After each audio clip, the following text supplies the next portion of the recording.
Reverend Dr. Natasha Francis Campbell is our guest today.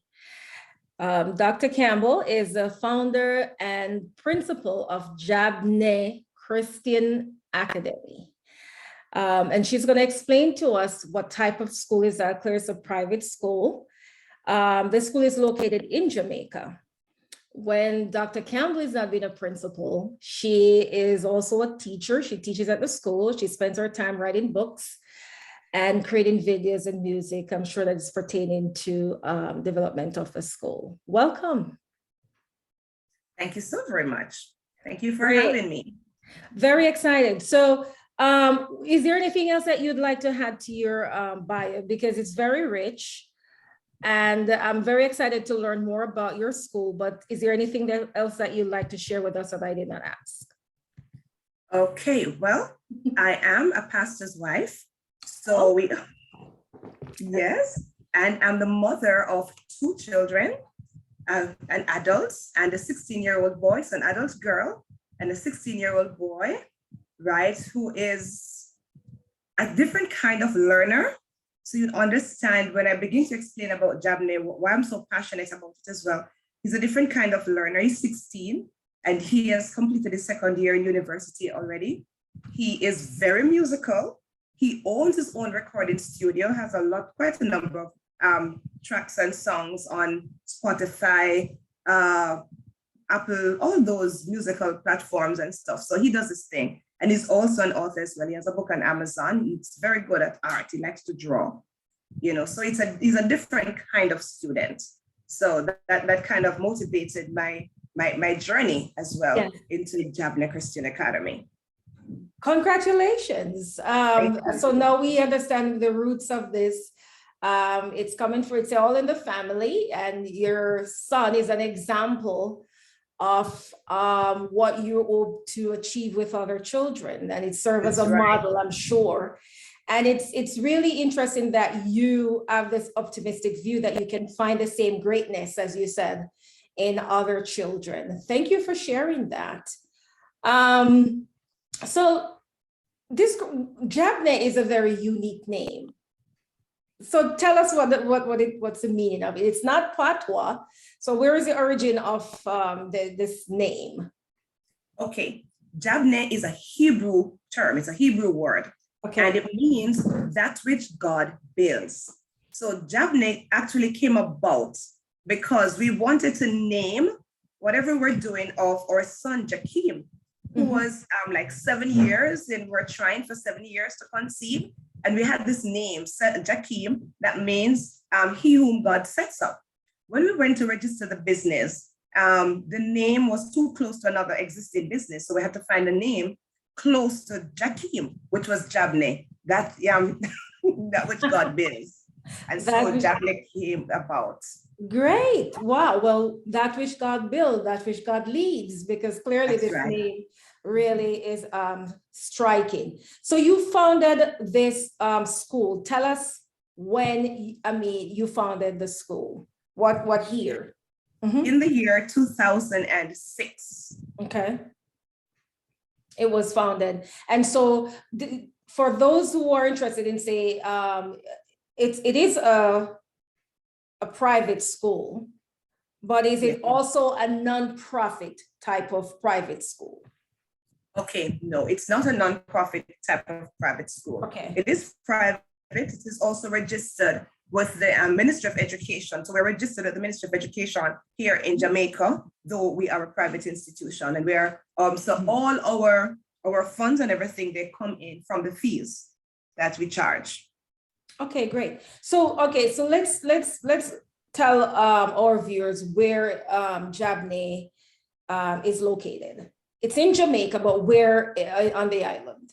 Okay, so in Jamaica and in the parish called Westmoreland. If most persons might have heard of Negril, the tourism area there. So we're like 20 minutes out of Negril in Westmoreland. Great. And so is it in the rural community, in the city, where it's in terms of accessibility? Tell us the actual geographic location.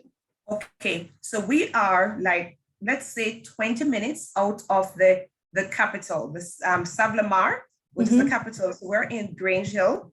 So we're like 20 minutes, depending on the speed. If you're a fast driver, then 15 minutes could take you here. And we're right on the main Campbell at all. So we're right in the busiest part of the outskirts of the parish capital. Okay. And share in terms of the grade levels, but before I get to that question, there was something interesting that you mentioned. You said your school, you wrote that Jabneh is not a church school. It is a Christian institution where principles of the whole Bible is taught. So what is the difference between someone saying, because we know Jamaica didn't say it's a church school, and versus a Christian school. So tell us what's the difference there. Okay, big difference. So as you said, in Jamaica, once you're a Christian too, and I'm a pastor's wife, it's going to be in the church, the school that is coming out of the church and the church you attend. So that's not the case at all. So we're not, a church school is that school that is governed by a particular church doctrine, a particular denomination. We're not at all linked to a denomination. We're governed by just the principles of the Bible. So let's say an Adventist, which is one of the denominations, would not be, feel, left out in any form because we're going to say we're going to push Pentecostalism or anything else. It's just the Bible. So once you operate on the principles of the Bible, then it should be a very comfortable oasis for you. So anyone who, is built, anyone's family that is built on a Christian foundation, they can participate in, they can, register their child in school. It's not so much, as you said, sectarian, where it's only a particular doctrine that is preached. Yes. And might I add that it's not just Christians who register. I must tell you that most of our students, we call our students icons. Most of our icons are from homes where the parents are not Christians. They want them to have that biblical foundation. Very, very interesting. Okay, so now I want you to share in terms of the population that you serve, age, the age range, because I want to understand the level, the grade levels at your school, and also this socioeconomic background, because when you talk about private institution, we know that can be a bit pricey and out of the reach of many parents who probably they do love the mission that you're on, but they said, no, I just cannot afford it. So tell us the age range, the type of population in terms of even the gender ratio and the socioeconomic background. Okay. So we have somewhat reinvented ourselves in the last 2 years due to the pandemic. So let me tell you prior, before the pandemic, what happened. So we were looking at students from 3 years old, and I normally say as far as parents are brave enough to go with us.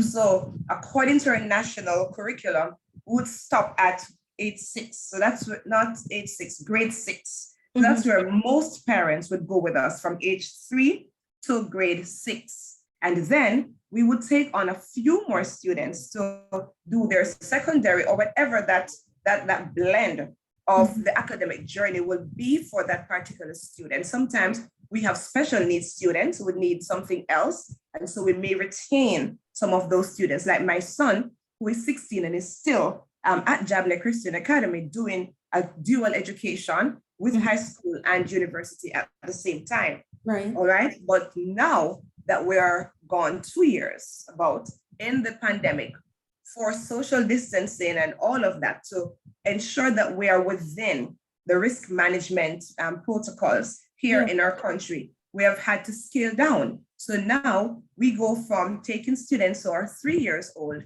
up to grade 3. So we've cut down 3 grades. We're no longer offering grades 5, 6, and 4. Wow, that's I'm going to say it's troubling to me, but from your hand, how do you, because it sounds that's a large scale down. So yes, it is. And again, is it the environment, the physical space, and meeting the protocols, the guidelines, are some of the risks, the concerns that may, and who does this oversight? Is the Ministry of Education comes in and say, no, you can't do this? Tell us. Oh, no, it wasn't the Ministry of Education at all. So with the pandemic, so the COVID-19 started affecting our country in March, Yes. right? 2 years ago, March. And that was still in the middle of the second term of our school year.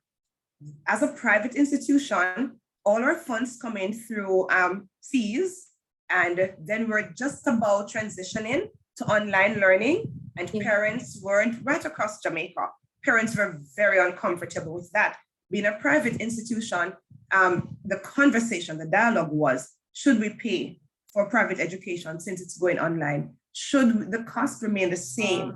And so there were so many things that would affect our ability to pay our workers and a number of other factors that we had to look at. Many private institutions closed their doors. The schools that were 40 years old, 20 years old, they closed their doors. So in a bid to be resilient, we had to find the best practice, the best business practice, make the best decisions that we could still be effective in our nation, carrying on the mandate that we know we're here to do, especially in our community. And then at the time we were told 6 feet all around per student. So in a 20 by 20 classroom, we're 20 by 20. In that, we could literally hold probably about 10 to 12 students using that space to be certified, to receive the permission to operate from the Ministry of Health. So when we looked at that, it was not financially viable to have that many staff and, all the things. So reducing the population came with a number of factors that would literally keep us open, keep our doors open. Right. So tell us, so you're saying you're about 20 minutes from the capital or so, I believe that's what you said. This physical structure that you have, is it a rental structure or is it privately owned? And how big is this building? And there's a follow-up question in terms of the cost to maintain the fact that you've scaled down so much. Okay, so luckily for us, the property is owned by us, right? Okay. So it's not rented, but we have a mortgage on the property, right? Okay. That is costly. And at the time, pre-COVID, we had like somewhere close to 80 students.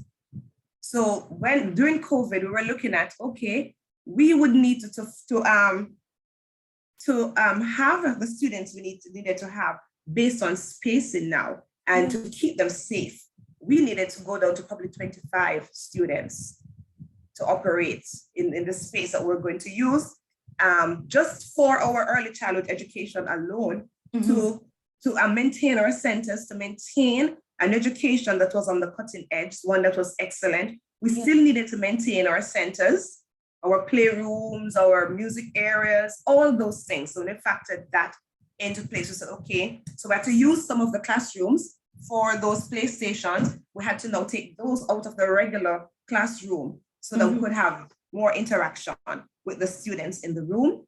And we have utilized 2 of the other classrooms. We have transformed that. So we have a dance studio into those areas. And then we have now a 20 by 40 space where we have our academic sessions going on. So what we have done, when we recognize, okay, we could only do 25 students, that was not going to be financially viable at all. Not even to pay for internet, and light and water.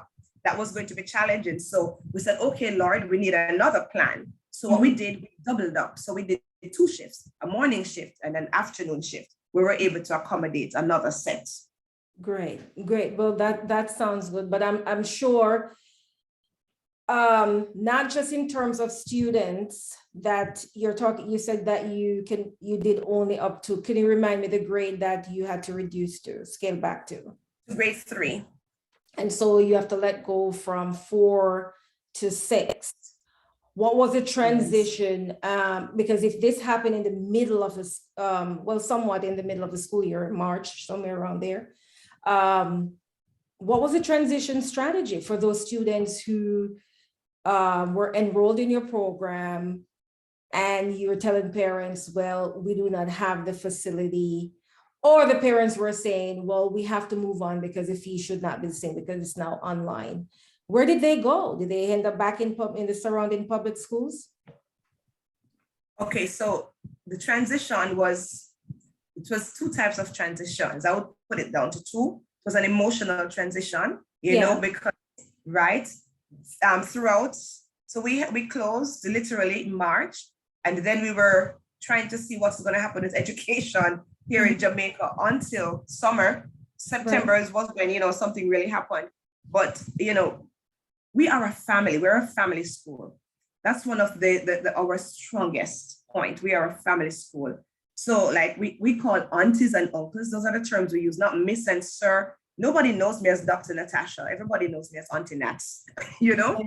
And so we were that close. So it was really difficult on me and on my parents, on the icons. We had a number of our special needs students who were in those grades as well, 4, 5, and 6. And so when I decided though that I needed to give time. Time would ease the pain, help us to deal with the trauma. It was quite traumatic.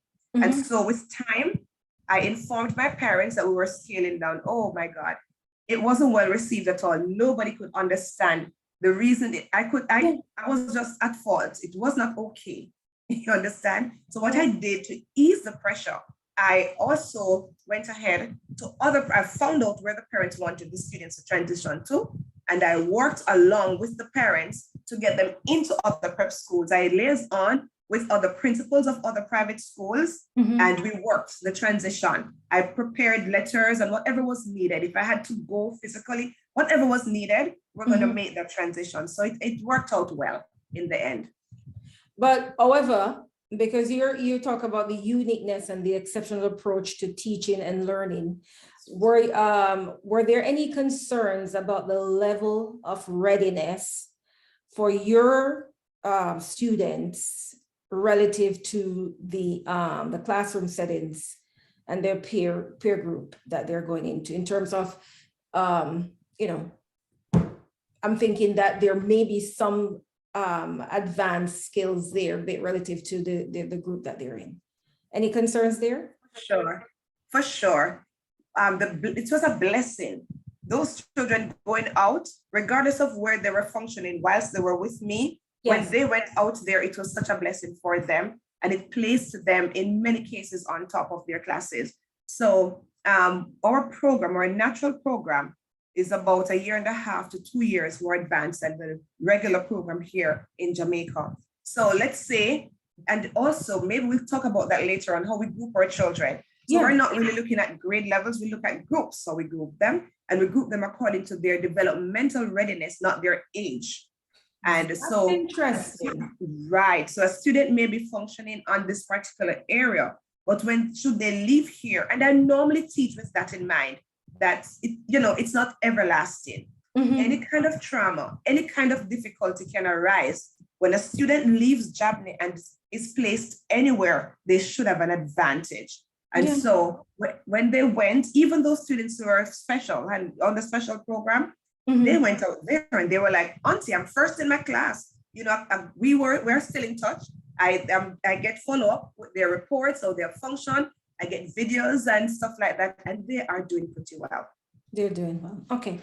You mentioned that you're using the curriculum and then down from the Ministry of Education, or whatever the national standards are. So the fact that though that your grade levels are ability level, I guess, or the students are sectioned based on ability and capabilities. What does that look like? And is there any concerns about meeting benchmarks? Are your students meeting the same type of benchmarks that the yearly or quarterly reports that has to be made? Is there any such thing?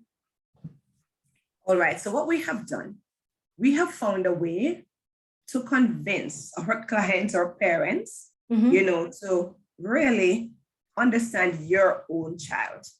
So we are a school that we push individuality to the maximum. Every individual is an individual. You understand? Yes. And so we really push that. So you may have a neighbor whose child is 12 or 10 or whatever the age may be, and your child is 10 or 12. But what we encourage our parents to do, keep your eyes in your home. Focus on the gift God has given you and know your child. Your child may not be and is not the child in the neighbor's home. So we're going to assess. So all our icons are assessed upon placement, right? We do an assessment. We see where you're at developmentally, and we look to see what the treatment plan is going to be. So if you need further assessment, we're going to recommend assessment to see if there is something that would trigger that delay that we're recognizing if we see a delay. In some cases, it's not a delay, it's advanced cases that we have. Yes, so we have had from both sides of the spectrum, where we have had, like, let's say a 14-year-old coming in and functioning on our 6-year-old program or our 4-year-old program, whilst we'd have had 5-year-olds coming functioning at grade 4 or 5, where a grade age 10 or 12 student would function. So as I said, it has to be an individualized program. So that's what we do. We are eclectic in our approach to the curriculum. So in honor to our country, we use the local curriculum. We also use the ABECA program out of Florida. I find that closest to my ideal for, a Christian education. And it also helps us to be more advanced than some of the let's say in science, some of the areas that we look at grade 3, in our local curriculum, we look at those in grade 6. So we're seeing where we really get the benefit of doing that. And we also use anything else that will work. So when we have students with autism or whatever it is that they will have, we know we have to literally build a program for that student. And so it's eclectic. And what we also had to establish to make it work is that we are a family. So our icons are very gracious. We do not tease, we do not call icons names, we do not laugh at, we laugh with. We share in everybody's journey. They also understand that every registered icon has a special need. Doesn't matter where you're functioning. If it was okay, your parent would have sent you to a school that you do not have to pay so much money for, So you're here because you're special. So we're going to work with each other. So a 14-year-old, if they're small in body, so we take all kinds of things into play when we're going to do a placement and a grouping. Most of our groupings are multi-grades, to facilitate that kind of, because it's not age, it's developmental readiness. So they're multi-grades and multi-age. Right. And that also comes to with the amount of teachers that we're going to have at any point in time. So when we have let's say a 14-year-old, if that's a big student, then we're going to place that student along with the bigger age students, because we're understanding that that child is not only cognitive, there are other developmental milestones that should be reached, and it cannot be reached in a grade with students who are smaller. We do not want them to be interesting. Yes. So you're looking at the physical stature of the child. Yes. Along with the age and that's interesting. And the parents buying. I know you said you sold the idea to the parents and they're buying to this. Yes. And you don't find a parents having any concern that, well, my child is 14, he or she should be among 14-year-olds regardless of his size. Do you have any concerns like that? I think our policy would cause us to be able to eliminate that, because we do, the registration process is intense. It is lengthy and intense, right? At least a month. Doing everything, yes, at least a month. Yes. And so we have at least a 1 hour interview with parents, telling them all that we do, all our expectations, and just about everything. Then we have the assessment with the parent, our parents present, right? If they're able to control themselves, they can stay close by. If not, they'll say, you don't know that, when they realize that the children are not knowing some stuff that they thought they were mastering. They may have to sit a little way off, but otherwise, and then at the end of the assessment, the child is allowed to go to the playroom or to go with Uncle Kirk or somebody else to view the compound. And the parent again is back into a discussion where we're going to discuss the result of that academic assessment.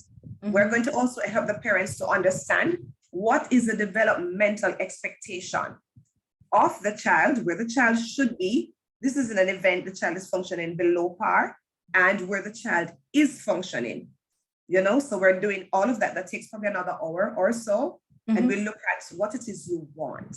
We look at what our nation is offering. So we know that your 14-year-old would literally be in about grade 8 here in our nation. What is it you want? We look at what is offered at the grade level for that student, and based on the gap, how can your child be helped? Are you looking for help? I also make it clear, by the way, I'm a guidance counselor. So there are some guidelines that I must stick to, some form of integrity. So I cannot see a student suffering and join a parent to inflict that kind of wound on a student, be it emotional, psychological, educational. I cannot afford to do that. So we have to get to that place where, okay, I come to the parents too, because sometimes it is embarrassing for them. How am I going to tell a friend, tell even the father who may not be in the home that the child is going back? So what we do for that, we do not use grades. So you're not in grade 1, 2, or 3, you're in a group. Okay. Yes, so you're in a group, you're in this group. And the group has no name, just the group you're in. You're in the group. So, and we use eclectic measures. So when we do an assessment, a student may be functioning, let's say at a 4-year-old age in reading, but maybe doing grade 2 in numeracy. So we have a mixed approach to the resources that they will use as well. We may find that they may not be functioning in any of the academic areas, but they're good in singing or whatever. On the compound, we have a recording studio.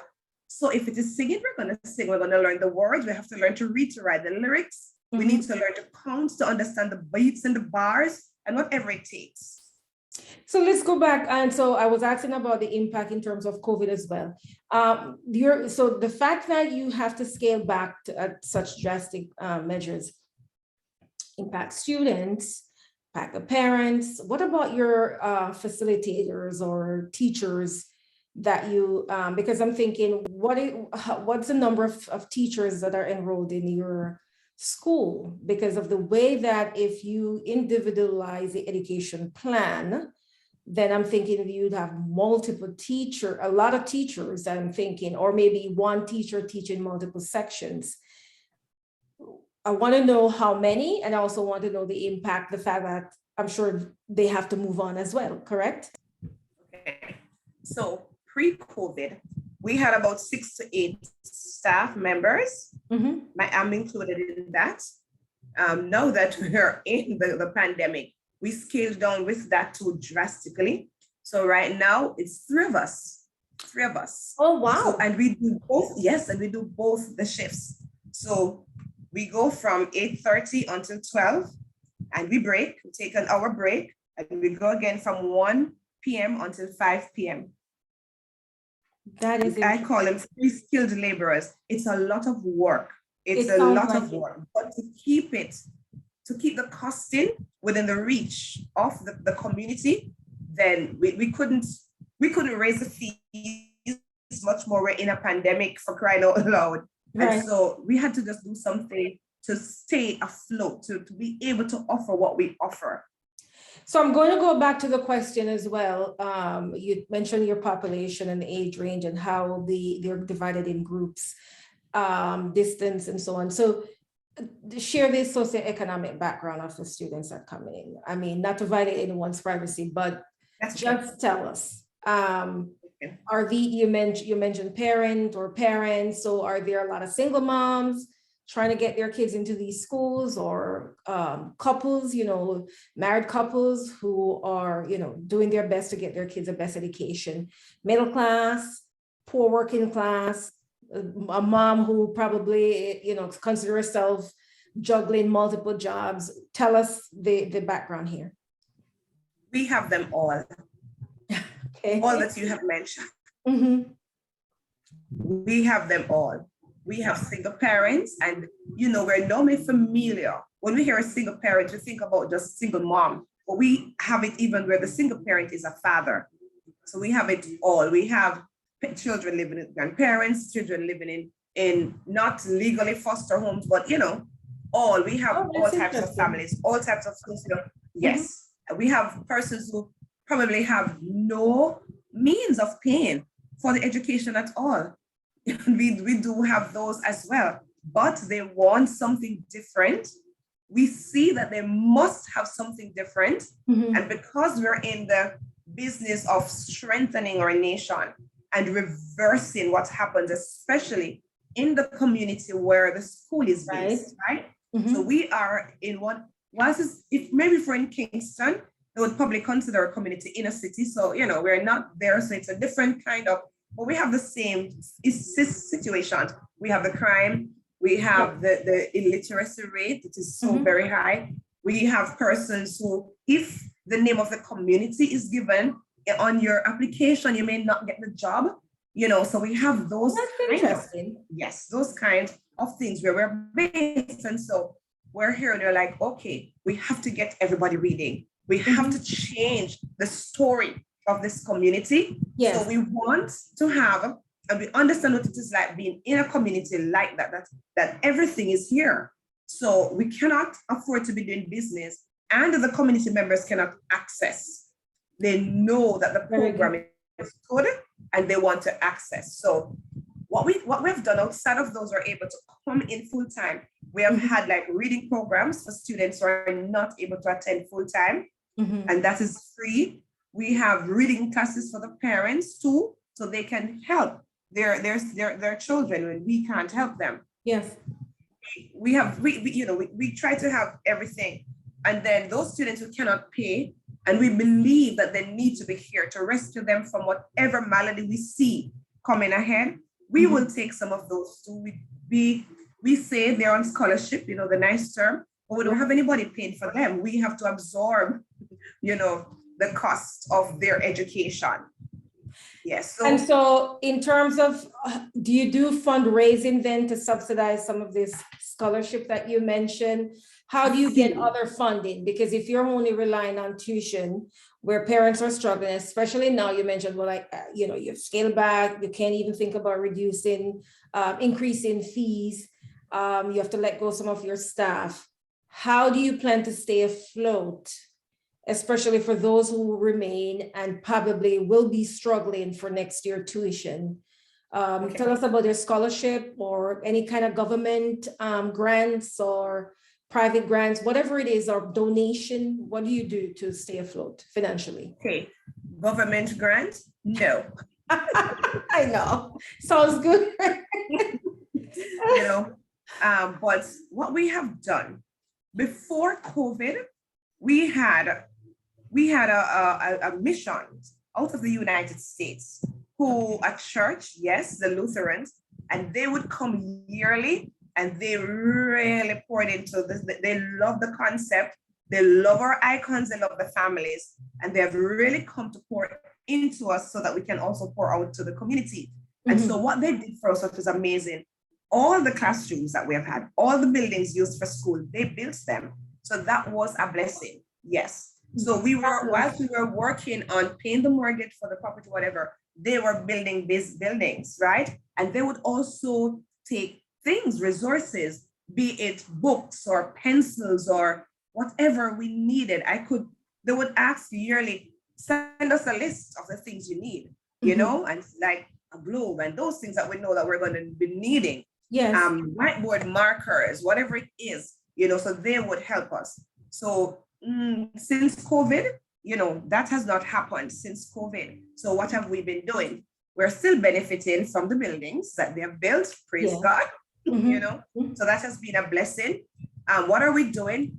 Oakside looks at the school fee, what we're doing now, where we're falling short, now that we need more sanitizing material and more stuff to keep us going and to be compliant, we had to put in so many infrastructure, because I must tell you that for the entire pandemic, we have literally been face to face.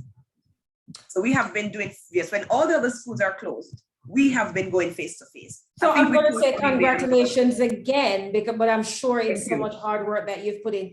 But so would you say that you abide with the vaccine protocol? I mean, are your students vaccinated, or are they on the plan to get vaccinated, wearing masks, stuff like that? Okay, so vaccination, not yet. Here in Jamaica, the age range that we're dealing with, they are not allowed vaccination. So Okay. the unvaccinated student that would have now is my son, who is 16. Mm-hmm. Okay. But right. And so what we do though, all students must wear masks. And I must tell you, they are wonderful in doing their masking, unmasking. They are teaching one another how to do it, and the sanitizing. Oh, I'm sorry for the parents because they use those sanitizers so hard. I mean, they just imagine that they touch something and they're sanitizing, they keep it on their desk daily. So they do a pretty good job. You mentioned that you do a lot of assessment. Do you mean in terms of, like in terms of the literacy assessment or psychological assessment? And do you have a behavioral analysis on staff, or a psychologist or a clinical person that will do this type of assessment? Because you mentioned the kind of extensive or rigorous admission process. So what is the background qualification of the people? And I'm not saying that you're not doing it. I just wanted to know, just in case a parent is watching and say, okay, I want to know what they're assessing of my child. All right, so we do broad scale assessment of even our staff members. So every staff member must undergo a numeracy and a literacy assessment to be a part of our family. But for the students, all students coming in are assessed in numeracy and literacy, right? So our literacy, more than anything else, I would say our literacy program is our flagship program, and all our students are assessed in the literacy using the Nehemiah Reading program instrument, and that is an instrument formulated by Natasha. Yes, so I love. Repeat the name of it. What did you say it's called? Nehemiah Reading Program. Okay. Yes. So Nehemiah, that Bible story about the walls, that were so broken down. So we're rebuilding the walls of literacy, hence that term that we are using. So we do the cognitive assessments here. So the literacy, the numeracy, and we're able to, whatever it is that we find, we can correct. So we offer that intense corrective reading program here. However, for the clinical aspect of it, there are 2 psychologists to which we work very closely. So we recommend our parents we refer them to those persons, and we recommend an assessment. Now, if based on what we see happening cognitively, and having done counseling myself, and having done some amount of psychological studies, I am quite aware when I'm seeing something, but because I'm not, then I'm not permitted to diagnose. So I will send a parent to go check what is happening. And then when I know what is happening, so my hallmark is I must never join with you to make your child worse. When you take your child here to me, you're asking me to help you. No, I want to be a good helper. So I need to know what is happening. And if what is happening to your child has a name, I need to know it. Because if I don't know what is the name of what is happening to your child, I may, with all best effort, abuse your child. So if I know what it is, then I can formulate a teaching plan for that so that the child can function. So if I see something, and I must tell you, here in Jamaica, it's like a taboo to have your child assessed psychologically. So that is also because they so want them here. Because by the time a parent wants to get a child here, they recognize that something is off. They recognize that they're struggling one way or another. So you really want to come, I can take you, but you have to. So I believe it's goodness. It's a lot of benefit for a student when the parent wants to get them here, because you're going to know what's up with you. Okay.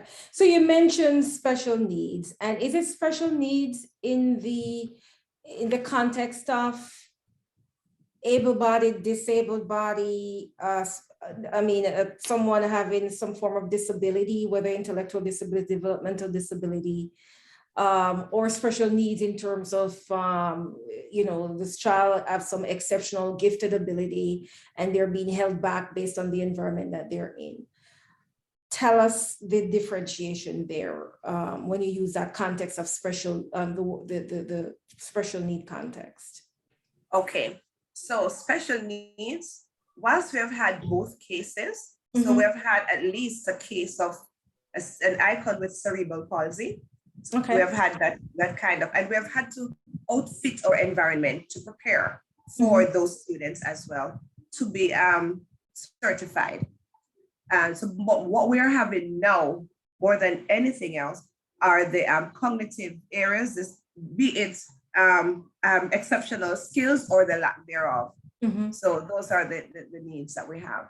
And there's no specialized classroom per se. Everybody, it's an integrated setting where even you're saying, regardless of the age, you kind of group students based on their ability. So it's not where you're going to have, say, for example, a child with cerebral palsy, but they're able to, they have speech, they have other physical capabilities. They're not sent off into a different section. Is that it? Okay. No, they're not sent off. They're integrated. Okay. Inclusion. Very good. I'm enjoying this. And it's almost like an hidden gem, you know, and or maybe people know about it and they're not telling anyone, because this is so very interesting that you're doing this. And it's also very sad that you have to scale back. How much of the curriculum is Christian oriented? 100%?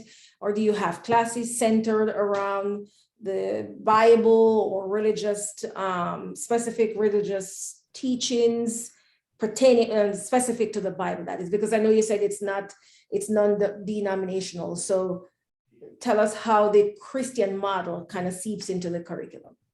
Okay, so I like your last phrase, the Christian model, because that's what it is. So it is, I would say it is 100%. And how do we do it? So it's not just about a class, about the Bible or scriptures of the Bible. It is a lifestyle. So it is about modeling the fruit of the Spirit. It's about being kind. It's about being gentle. So our rules and just about everything. So I'm very fussy. So you're breaking a rule, like not modeling kindness is a big thing for me, because what the Bible says, you know, we're Christ-like, being Christian, being Christ-like. How are we caring for one another? Who am I responding to parents?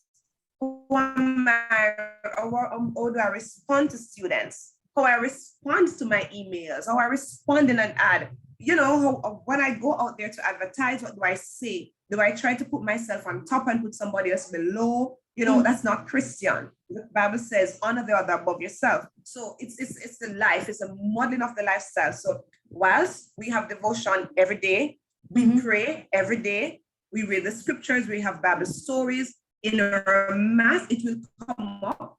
If somebody is not in line, we're going to deal with that. A child comes to make a complaint on another one. Okay, yes, this happened. How are you feeling? So feelings, very important here. You must be able to express how you're feeling. You should have a rich feeling vocabulary, more than okay and good. You know, we need to be able to name what we're feeling, identify those stuff. Now that you're feeling this way, what can we do, right? And are you able to forgive? Can you forgive, or do you need time? You know, so we work through this process. And are you sorry? How, you know, you understand what sorry means, that you're not going to do this again. It's not just saying the word. What sorry means, you're not going to cause the person to feel this way again. So that's how our Christianity is played out.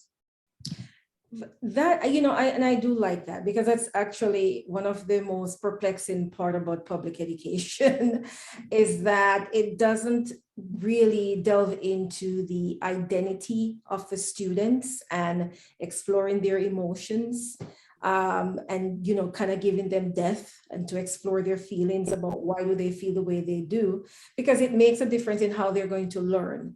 So what an interesting model that you have there. And I wish you even more so success, that you get back to the grade, all the grade levels that you had. So you mentioned that family, it's very family oriented, very family Christian oriented. So it sounds to me like the parents who bring their children to be registered in your school seems they have already invested in their child's development educationally and so on?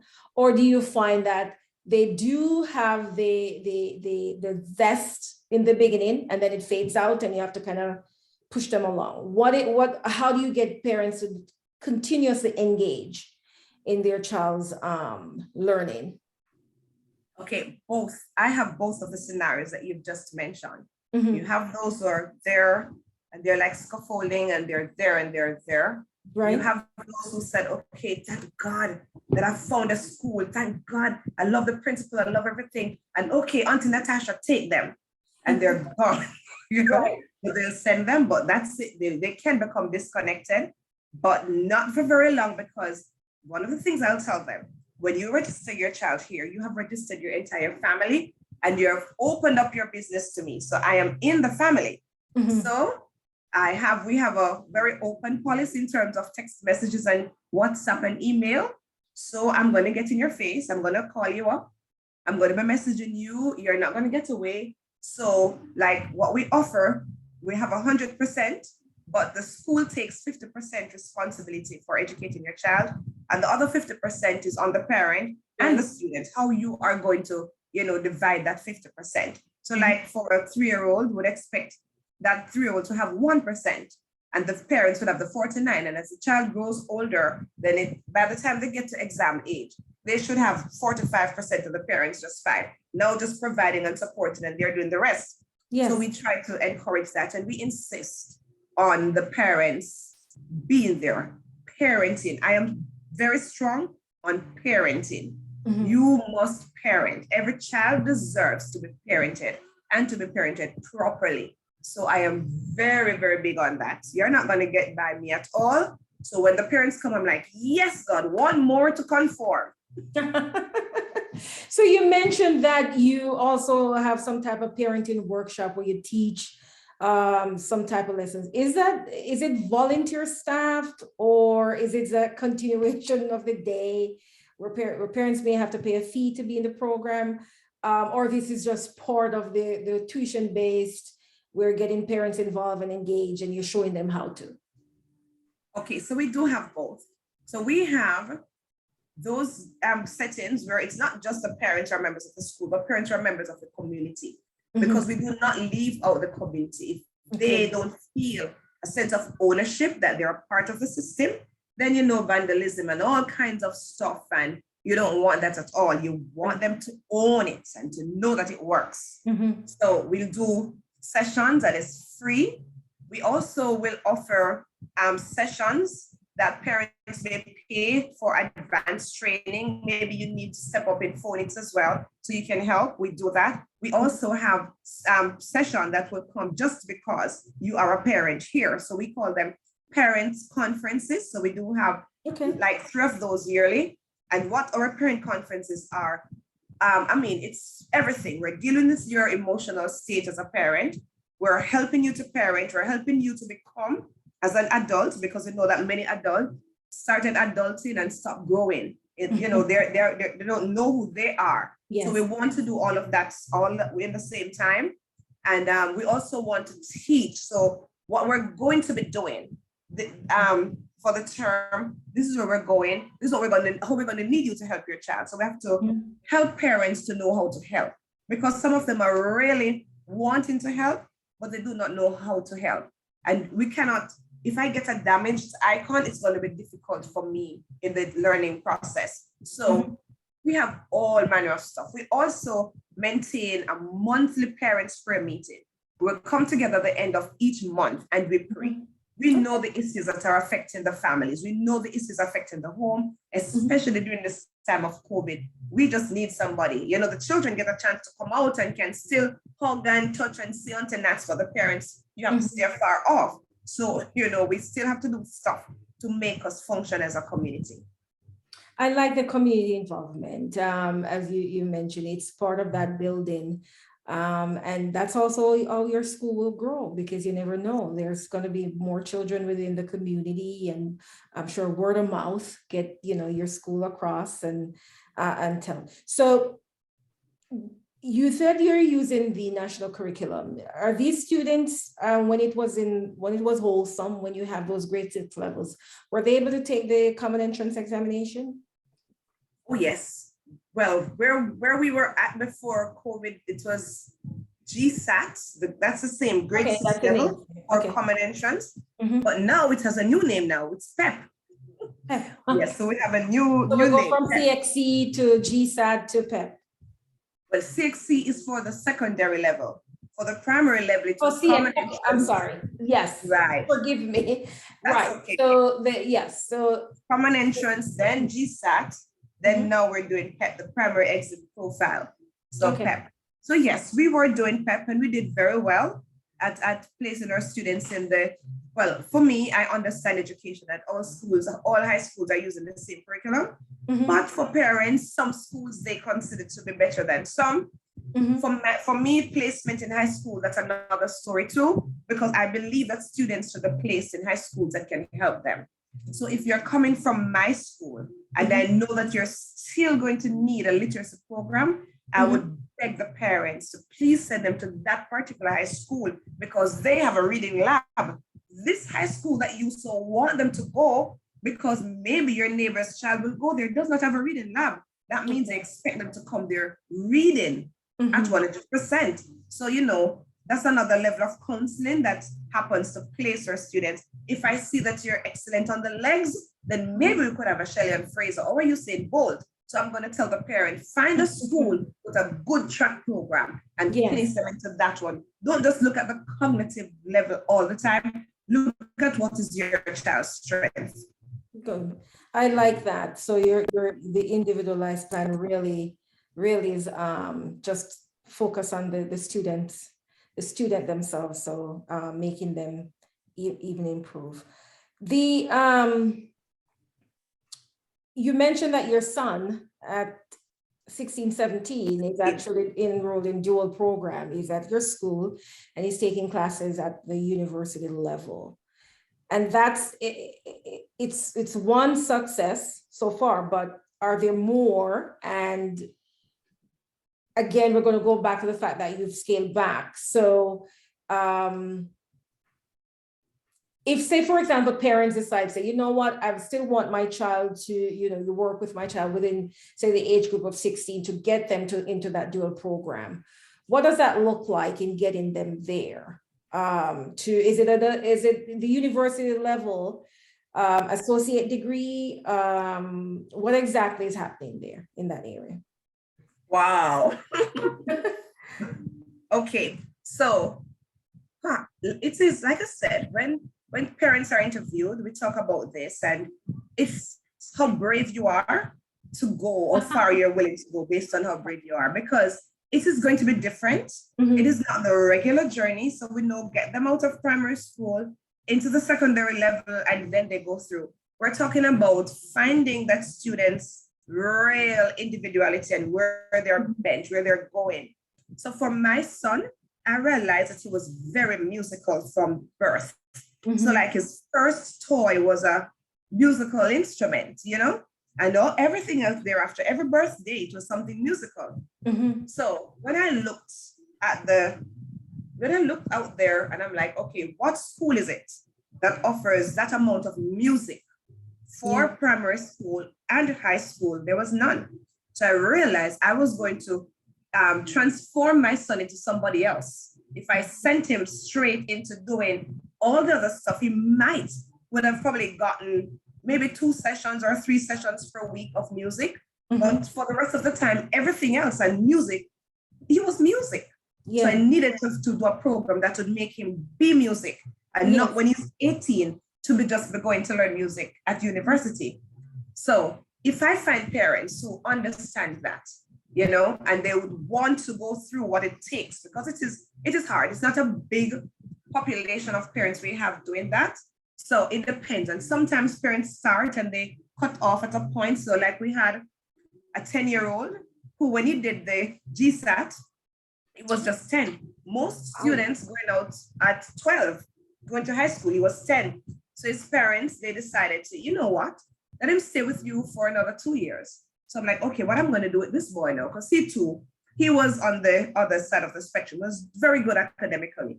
So I'm like, you know what? Why not start some CXCs? So we know CXCs are 11 grade subjects. He's at grade 6. So we decided to do 5 CXCs. So in the 2 years, he did 5 CXCs. So when he was now ready to go to high school, we could bargain with the high school. We could like, okay, he has 5 CXCs. We want him in grade 10. If you're not taking him in grade 10, then we're not giving him to you. You know, so we could hold a bargain there and got him. Right. Yes, so he went to grade 10. So he did grade 10 and 11, did another 9 CXCs, got his stuff, did 2 years. So by that time, he's now what, 14? No, 12, and then, so he left at 12, went there 2 years, 14, did, I think he did upper school. Did he do upper school? I think he did upper school and lower school. There's another 2 years. So that would make him 16. And then he was still too young. So you know what happened? He came back to Jabneh Christian Academy and was a teacher and was my assistant teacher for 2 years. And he taught for 2 years and then went off to college. So he's now probably in 3rd year in college now. Amazing. Wow. It is definitely amazing. So you do have several poster students here. And I must tell you, and 2, there, I mean, like when we find cases that we believe that we can help, that maybe the regular system is too strained, there are too many of those cases in the system, we do help. So we have taken, for me, I was a teenage mom. So teenage mothers are very, very, very important to me. I want to see them thrive. Yes. I want them to survive. So I work very closely too with the Women's Center in the parish. You know, that's where teenage moms can go and continue their education. So I work very closely there. And I remember there was a time when we were taking bigger students, when maybe persons are going to know this for the very first time, but we have had teen moms coming to school, continuing doing their 60s and moving on. And a particular young lady, she came, did her CXC, got herself together, got her emotions repaired, went on to high school and became the head girl. Oh, wow. So these are some wonderful stories coming out of your school. And it clearly, the blessing is flowing from your institution. You mentioned writings. You wrote books, and of course, you writing all those curriculum individualized education plans. So tell us some of the books that you have published. What are some of the writings? Okay, could you give me a book there? Sorry. I have published a lot of literacy material. So as I teach literacy, so this is just like one of them. This is for level 1. This is for age 3s. So as I've done the literacy assessments and just see where students are lacking in information, and with the books that I've used, I've seen where, like when I purchase a book, I have to use, I have to still write more to get the student to cover a concept, you know? So I'm like, you know, might as well I do a book, I'm writing too much. So I've done, this is, you know, for, you see it, you know, for age 3, I also do coloring books, because I find that when the 3 and 4-year-olds need to get a coloring book, the details are too small and not able to meet their motor skill development at that time. They can't see those fine things. So we have larger things for them to be able to see and to color. So they can, and it's also laced with comprehension. So we're developing their comprehension at that level. I also do numeracy books, you know, to cover the different levels. And when I also have some GSAT for grade 6, books for grade 6 as well. I do a prayer journal as well. And I have written all the religious books. Like I have In His Presence, Restoring Worship to the Church. And I have quite a bit of work in the books to do, you know. So I write as I go, I write right now. Now that it's COVID, I'm realizing that students are learning in different ways and needing different kinds of activities. So I am looking at writing to meet this need, because I understand that the effects of the pandemic will be with us for a very long time. Yes. So this is my non-academic book. It is Yes. present. Okay. And so, and that what the theme of that book is in terms of how to live. Yes, it's about worship, how to be a worshiper. What is, we talk about I'm a worshiper, I go to church and I worship, but worship is just not singing songs. Mhm. After you sing the songs, what do you do when the issues of life Mhm. will reach you? When you Mhm. put down the microphone, you get home and the children are crying and they're hungry, or your husband is cheating on you. How do you still live that worshipful life as a Christian? And these books, are they equipped with like ISBN numbers, Yes. so you can find yes. them on the On Amazon, Barnes and or, yeah. Nobles. Yes. Good, very good. Thank you. Tell me, you mentioned that you're the wife of a pastor. I believe that's what you said. Or you're a pastor, or you're I am a pastor and the wife of a pastor. Okay. And so do you mind sharing your denomination? And is the church located on the same property as your school?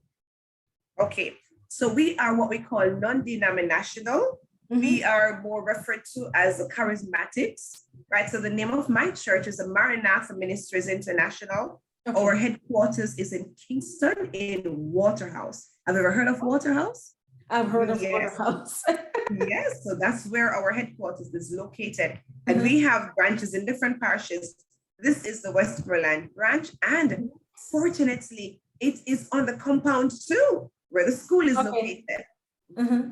So do you find members of your church are also having our families within your school?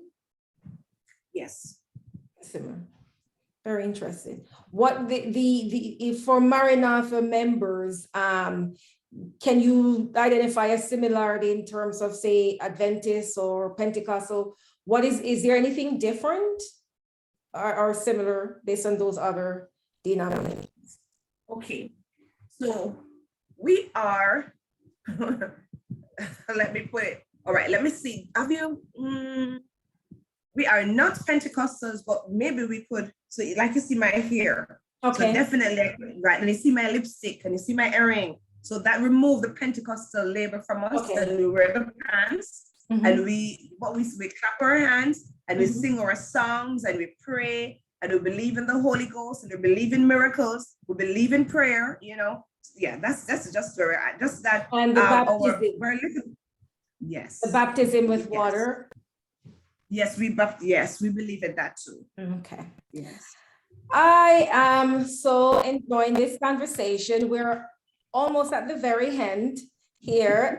You've shared so much about your school. I feel that now I can walk away with a deeper understanding of what the model that you used and what you hope in terms of the outcome for students. And I think it's just such a great service or humanitarian approach to helping community, helping children realize their potential. And I do really like the approach in terms of, finding the students their niche based on their ability and physicality and all the other emotional level or range that they are. I'm sure they're having such a wonderful time with that experience that you're giving them. So is there anything, what are your final thoughts or just summary of what you've shared, or what do you hope, what you didn't get a chance to tell us before? Okay. For me, I would like to say that Jabneh is still a work in progress. I don't think I have reached the ideal, what I want yet. And so I wanted to do Jabneh. Yes, I wanted my son to go in a different schooling environment, but also because I wanted students to enjoy school. I did not enjoy school. I did not. And I did not want another child to grow up and ever be in that position and feel the way I felt when I was in school. I literally thought I was a dummy when I was going to school. Wow. And then now that I'm older and I'm looking back, I realize that, I was smart, but nobody understood what we say here, how to click on me. So our icons say this statement every day: I am an icon. I'm created in the image of light and likeness of God. When you click on me, you open up God's purpose. I think I lacked that clicking on me ability. Nobody would. And so I believed for years that I was a dummy, that I couldn't do it. You understand CXC. I was not even recommended for CXC math when I was in high school, right? I was not recommended for English language. I did not get the opportunity to sit those exams when I was in high school. And I'm the author of a math book. Now, can you imagine? Are you part of your alumni network, your high school? Because now you can say, well, you remember me? You didn't. Do you remember me? Can you imagine? Yes. And so I'm not there yet. I'm still journeying to get to that place where what I want to see is where parents would really come on and understand their children and recognize that one size doesn't really fit all. Not everything works that way. And to know that, okay, there is a deposit, a special deposit in your child. But if you are just serious enough to just follow through on that, it may cost a little bit more. It's definitely going to take more of your time. And that is what, especially now in a pandemic, parents are not finding time. So I want to get there where when we see a ballerina, when you see a chef, not all will be doctors and everything else. And every gifting has a specific place in society to supply. So we need to supply. And if we could just start to working on those from that very, I would want to see when I identify a writer, that parent would say, yes, I would love my icon to write. And we could just build that language program around that person being a writer. And by the time in 2 years' time, you're publishing your books and you have your stuff out there. You don't have to wait until you're 20 to be doing your first book. So that's what I want to see. I believe that you're already what you were supposed to become. So if we could find that. So like my son, he's a musician. So I don't want him to become a musician when he's 30. You are now a musician. Work on it and grow. And guess what? Earn from it. I want all my students by the time you're 16 to be a millionaire. You want your students to become, and then they can help fund your school, right? And do so much with their lives. Good. And being a pastor, I see the ills of not finishing school early. So we're hampered by having persons putting enough time in the vineyard because you're parenting, you're working, and you're studying. So I don't want any of my icons studying when they're parents. You have an excellent approach to alternative education, Dr. Natasha Francis Campbell. And, I applaud you, not knowing you beyond this interview and just learning from you how passionate you are about just teaching students and teaching children to learn and be themselves and be passionate about their talent and just developing their personal. So what a wonderful concept. And I'm glad parents do believe in you. And I'm glad that you trust your guts on this and your instinct and follow through on this passion. And what an interesting thing. Some students, some people at your age, we know in Jamaica, if you don't have anybody pushing for you, you're not being recommended for subjects. As I said, you didn't pass with subjects, you probably would have given up, and you did not. So you are the model for your school.